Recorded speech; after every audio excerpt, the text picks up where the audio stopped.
بسم اللہ الرحمن الرحیم۔ السلام علیکم دوستو۔ مدینے کا بازار تھا۔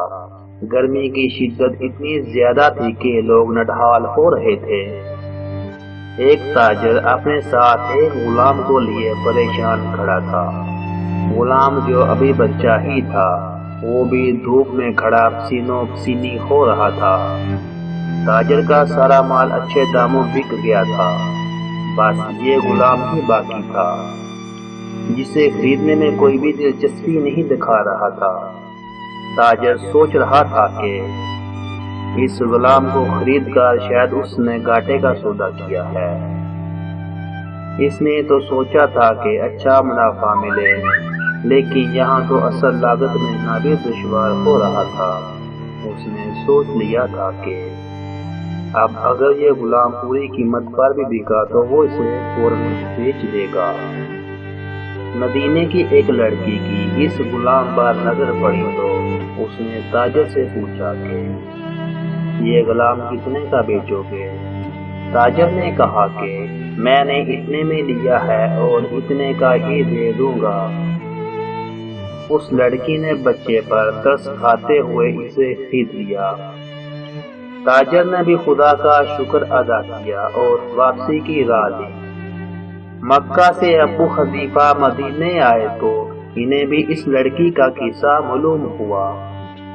لڑکی کی رحم دلی سے متاثر ہو کر انہوں نے اس کے لیے نکاح کا پیغام بھیجا، جو قبول کر لیا گیا۔ یوں واپسی پر وہ لڑکی جس کا نام سبیتا بنت یار تھا، ان کی بیوی بن کر ان کے ہمراہ تھی، اور وہ غلام بھی مالکن کے ساتھ مکہ پہنچا۔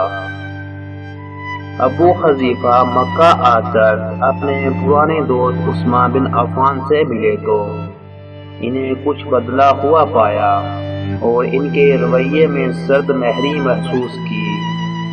انہوں نے اپنے دوست سے کہا کہ عثمان یہ سرد مہری کیوں؟ تو عثمان بن عفان نے جواب دیا کہ میں نے اسلام قبول کر لیا ہے اور تم ابھی تک مسلمان نہیں ہوئے، تو اب ہماری دوستی کیسے چل سکتی ہے؟ ابو حذیفہ نے کہا تو پھر مجھے بھی محمد صلی اللہ علیہ وآلہ وسلم کے پاس لے چلو اور اسلام میں داخل کر دو، جیسے تم قبول کر چکے ہو۔ حضرت عثمان رضی اللہ تعالیٰ عنہ نے انہیں نبی کریم صلی اللہ علیہ وآلہ وسلم کی خدمت میں پیش کیا اور وہ کلمہ پڑھ کر دار اسلام میں داخل ہو گئے۔ گھر آ کر انہوں نے اپنی بیوی اور غلام کو اپنے مسلمان ہونے کا بتایا تو ان دونوں نے بھی کلمہ پڑھ لیا۔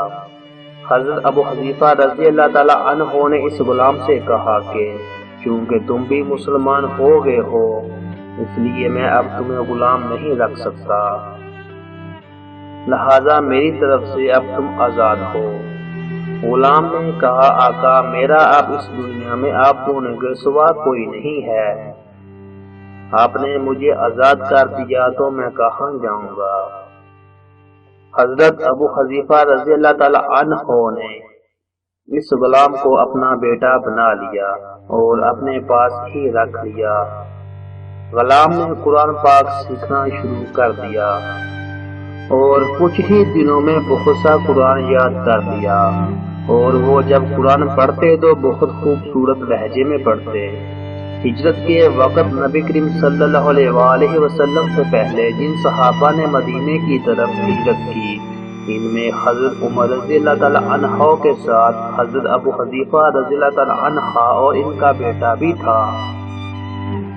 مدینہ پہنچ کر جب نماز کے لیے امام مقرر کرنے کا وقت آیا تو اس غلام کی خوبصورت تلاوت اور سب سے زیادہ قرآن حفظ ہونے کی وجہ سے انہیں امام چن لیا گیا، اور ان کی امامت میں حضرت عمر رضی اللہ تعالی عنہ جیسے جلیل و قدر صحابہ بھی نماز ادا کرتے تھے۔ مدینہ کے یہودیوں نے جب انہیں امامت کرواتے دیکھا تو حیران ہو گئے، یہ وہی غلام ہے جسے کوئی خریدنے کے لیے تیار نہ تھا۔ آج دیکھو کتنی عزت ملی کہ مسلمانوں کا امام بنا ہوا ہے۔ اللہ تعالیٰ نے انہیں بہت ہی خوبصورت آواز سے نوازا تھا۔ جب آیت قرآنی تلاوت فرماتے تو لوگوں پر ایک محبت طاری ہو جاتی اور راہگیر ٹھہر کر سننے لگتے۔ ایک دفعہ ام المومنین حضرت عائشہ رضی اللہ تعالیٰ عنہ کو رسول اللہ صلی اللہ علیہ وآلہ وسلم کے پاس حاضر ہونے میں دیر ہوئی تو آپ صلی اللہ علیہ وآلہ وسلم نے دیر ہونے کی وجہ پوچھی تو آپ بولی کہ ایک قاری تلاوت کر رہا تھا، اس کے سننے میں دیر ہو گئی، اور خوش الحانی کی اس قدر تعریف کی کہ آپ صلی اللہ علیہ وآلہ وسلم خود چادر سنبھالے ہوئے باہر تشریف لے آئے۔ دیکھا تو وہ بیٹھے تلاوت کر رہے تھے۔ آپ صلی اللہ علیہ وآلہ وسلم نے خوش ہو کر فرمایا، اللہ پاک کا شکر ہے کہ اس نے تمہارے جیسے شخص کو میری امت میں بنایا۔ کیا آپ جانتے ہیں کہ یہ خوش قسمت صحابی کون تھے؟ ان کا نام حضرت سالم رضی اللہ تعالیٰ عنہ تھا، جو سالم مولوی ابو حذیفہ رضی اللہ تعالیٰ عنہ کے نام سے مشہور تھے۔ انہوں نے جنگ موطا میں جامِ شہادت نوش کی۔ اللہ کے کروڑوں رحمتیں ہوں ان پر۔